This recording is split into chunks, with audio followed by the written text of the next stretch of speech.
Chef, I got you a gift. What it is? It's a surprise. First time the chef is seeing it. 3, 2, 1. Whoa, very big. There are over 6,000 species of crab on Earth. All of them delicious in their own way. It's blowing my mind. The Alaskan king crab seems to get all the attention. $400. It's so expensive. Well, I say, there's a new king in town. It's so big. Bigger, badder, and even more expensive. I can't lift it with one hand. Today, I'm very excited because we are taking on one of the most expensive crabs you can find anywhere in the world. A crustacean that can grow up to nearly 40 pounds. The Tasmanian crab. Probably a crab species you've never even heard of.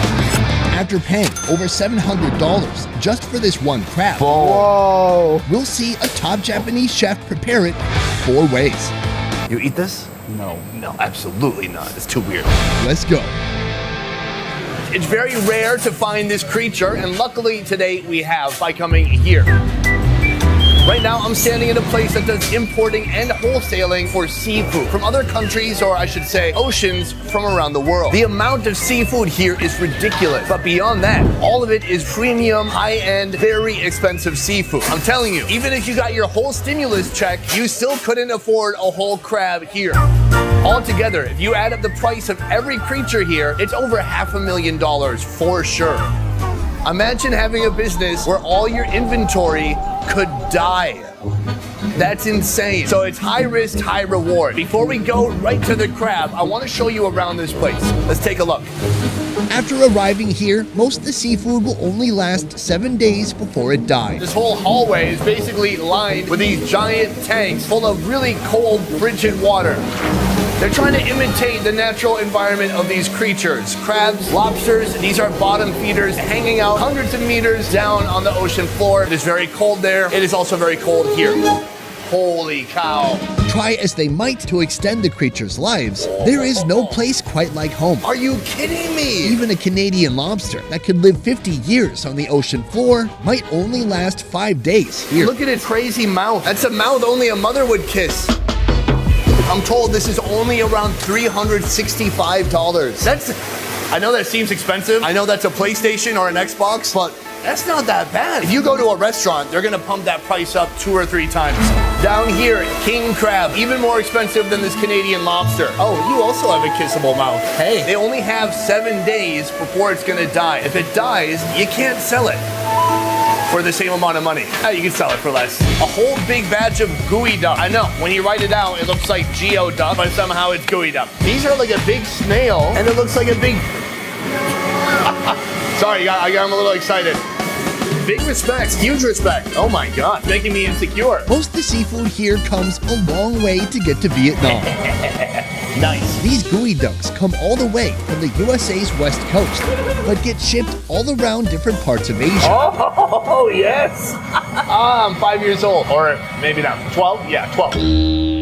Then there's this guy, the Tasmanian crab. So most of mankind has never even seen this thing. Found exclusively around Tasmania Island in Australia. It's only now, with modern fishing techniques, that we're able to reach down and pluck one of these guys out. It's hanging out back here, but I have a water ray. This guy is quite comfortable living over half a mile under the sea. I can't lift it with one hand? A depth that even sunlight cannot reach.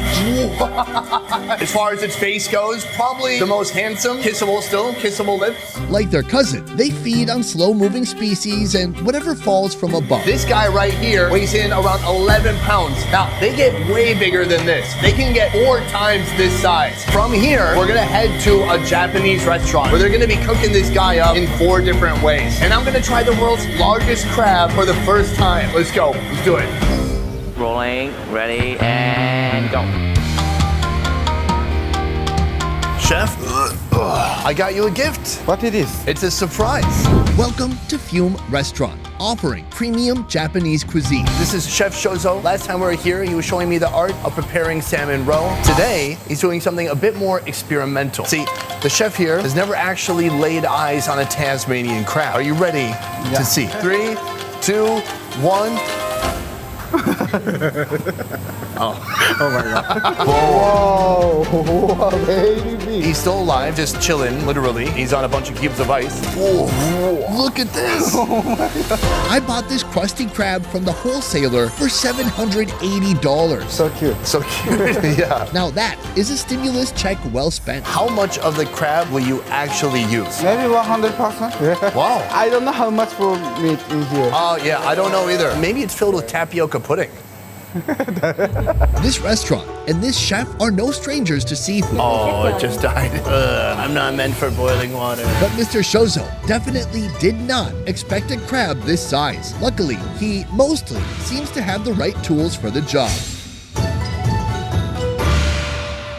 So the first part is pretty easy. The joints are not that thick. He's moving on to the small claw. Oh, you work with precision and ease. Now, the big boy. Wow. This is so interesting. You know, usually like a king crab would get more orange when you cook it, but this guy has just become colorless. 1.3 kilograms. Wow, that's really heavy. He's gonna open it up. Whoa. That is gnarly. This section, all this is the gills for breathing. And the gills take up a lot of space, maybe because it's so deep in the ocean. Maybe it needs bigger gills to absorb more oxygen. This is all conjecture, really, I have no idea. And then here, crab soup, kind of like a crab stock. That'd probably be pretty good if you put some salt and other fun ingredients in there. But from here, he's gonna get started with our courses. Cooking time? Yes. All right, let's get to it. I have no idea what the chef will prepare today with my precious. I'll let the food speak for itself. He breaks the oversized claw open using everything but the kitchen Oh sink. my gosh, very hard. And then, alas, it's free from its thick-shelled prison. This is both of our first time trying the Tasmanian crab. Oh! You can see the way it breaks apart, it's kind of a grain to it. The way it all grows in one direction. And you dip it in some of this ponzu sauce.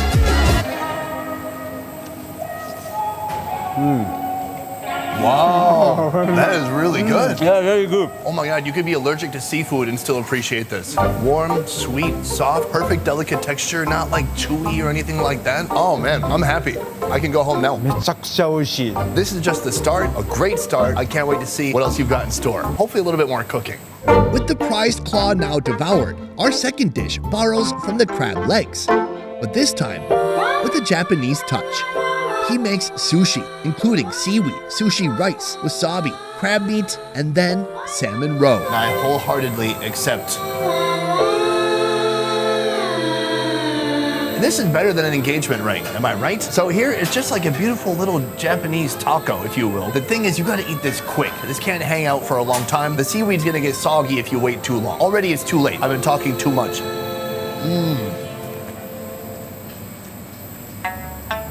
Oh man, that's so delicious. The crab meat is just so juicy, sweet. Going with the salmon roe is adding even more richness. And finally some wasabi so you taste it up in your nose. My God, this is beautiful. It's a great way to really present and use the crab leg in a style that's simple, straightforward, but not easy at all. Oh, that's awesome. Can I have one more? One more, okay. It's my show, I can do that, right? Dish 3, moving on to body meat. Half its butt is grilled on charcoal. Then the meat jumps into this clay pot with roasted Hokkaido rice and scallions. It's made with a mixture of sake, soy sauce, orange fish dashi, and tuna dashi. Course number 3. Oh my gosh, there's so much crab meat in here. Thank you, chef. Wah wah wee wah. Oh, it smells so fresh. The body meat I find to be usually really sweet and juicy. Even have a little bit more fat to it. But the thing is with the body is it's a huge pain in the butt. It just takes so much time. So even after grilling it, he has to carefully take this tool, reach inside of each little crevice and peel out each little piece of meat. But here it is, a dish with only about 3 ingredients. I'm gonna try it out right now. Enough talking, cheers.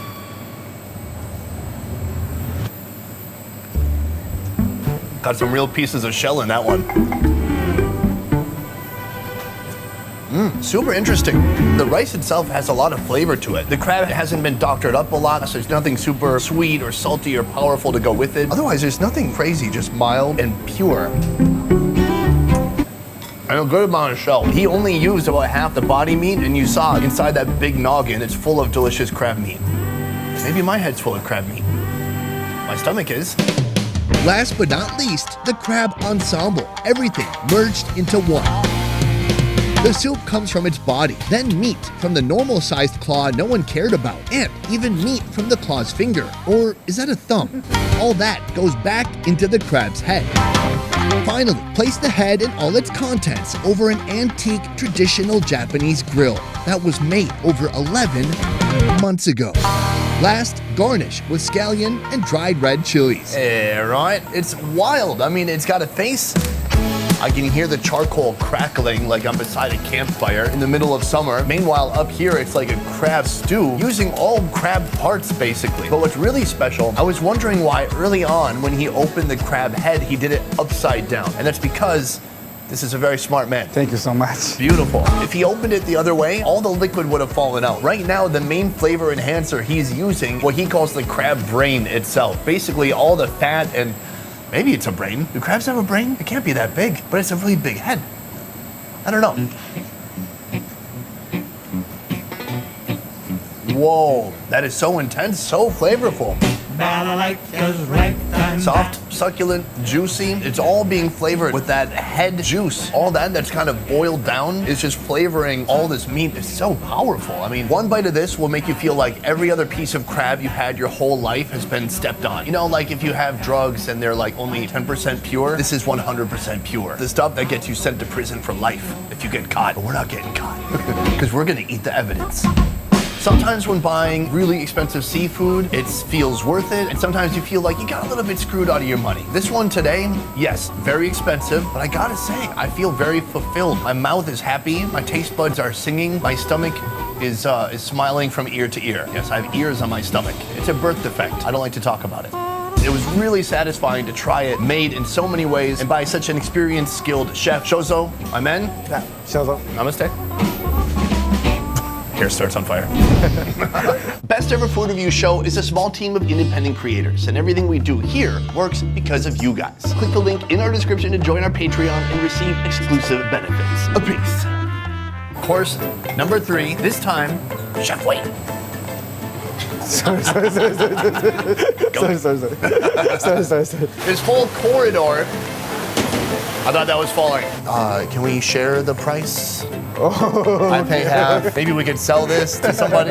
Moment by moment, we're getting closer to our. As we go, let's go upstairs. In just a second, he's gonna scoop it up.